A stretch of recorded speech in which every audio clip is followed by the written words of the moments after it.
A very interesting feature about the blood supply of rectum.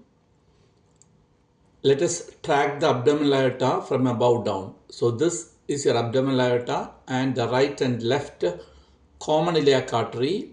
From the common iliac artery there comes the internal iliac artery and external iliac artery goes out.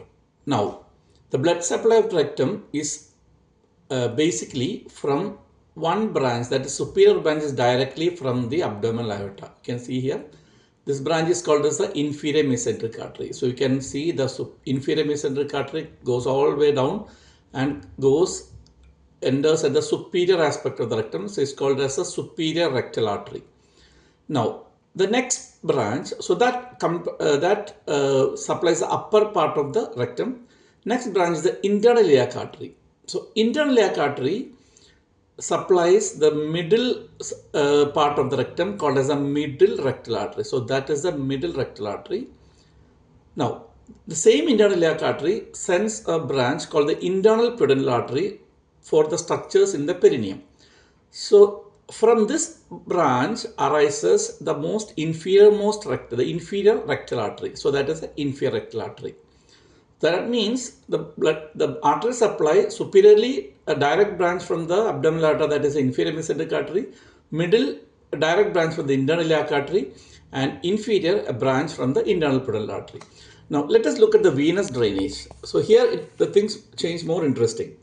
So the blood which is being supplied by the artery are drained by the veins of the similar name.